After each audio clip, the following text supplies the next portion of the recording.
Hello everyone and welcome. So today I will be helping you with variables and expressions. So let's first start with variables. So variables are letters that represent numbers in an expression, which we will get to later. Okay, so variables are letters that represent numbers, and these numbers can be any type of number. It can be rational numbers, irrational numbers, natural numbers, and all other sorts of numbers. Some variables can be any single letter in the alphabet, and those letters are used to represent these numbers. An example would be 3D, with D being the variable. And this number here that is directly in front of the variable, which means that it multiplies the variable. So that would be the coefficient. So this is the coefficient, and this is the variable. Or let's move on to expressions. So expressions are many different terms, which may include just variables or variables with coefficients, or just numbers as well.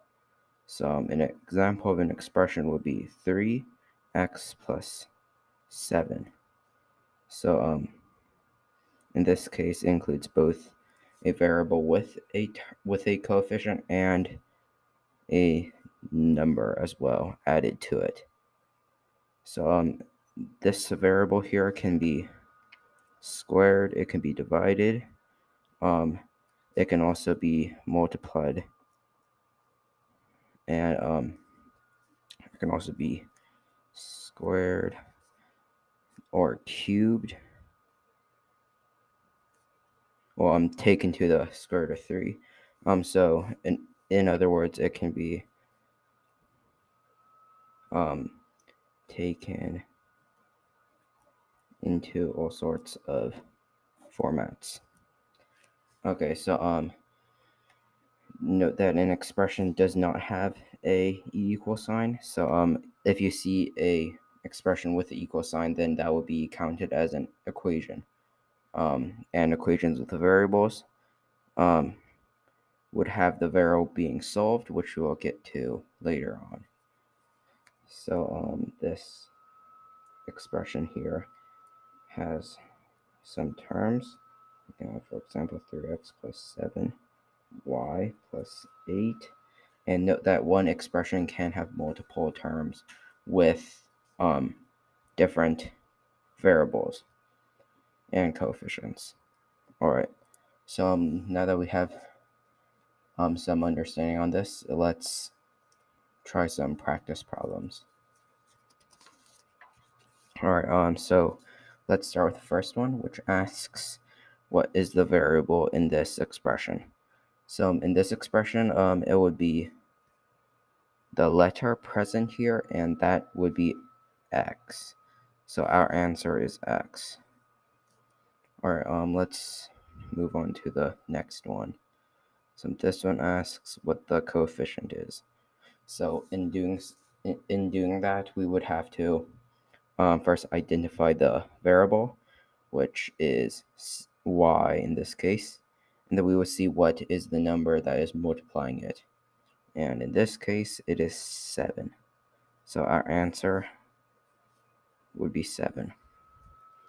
All right, let's move on to the third one. And this one is asking what the expression in this, it's asking if this is an expression. So this has an equal sign here. So this would not be an expression. So it is a no, since this is an equation. All right, let's move on to the fourth problem. So this one asks if this is an expression. So this one, we can see that it does not include an equal sign, and includes two terms with with the first term being um, one that has both a coefficient and a variable, and with the second one being one that is just a number, a natural number in this case. So this would, yes, be an expression. All right, let's move on to the fifth problem. All right, so this one asks, what is the coefficient here? So in this case, the coefficient is the number multiplying the variable. So the variable here is x, and the number multiplying it is 7. So in this case, the coefficient is 7. Or let's move on to the very last one, the sixth one, and this one asks if b can be a variable. So b is a letter, and another thing about variables is that they can be anything that can represent them, and I'll just get more details on that. So variable can be any letter in the alphabet. It can also be things like alpha, beta, gamma, and or other symbols that can represent a number. So it doesn't just have to be letters in the alphabet. All right. So let's come back to this problem, which asks if b can be a variable. And yes, b can, because b can represent a number in an expression. So our answer would be yes here. All right. So I guess that would end those practice problems. All right. So thank you for watching. Please subscribe. Thank you. And if you have any questions, feel free to drop those down into the comment section. Thank you.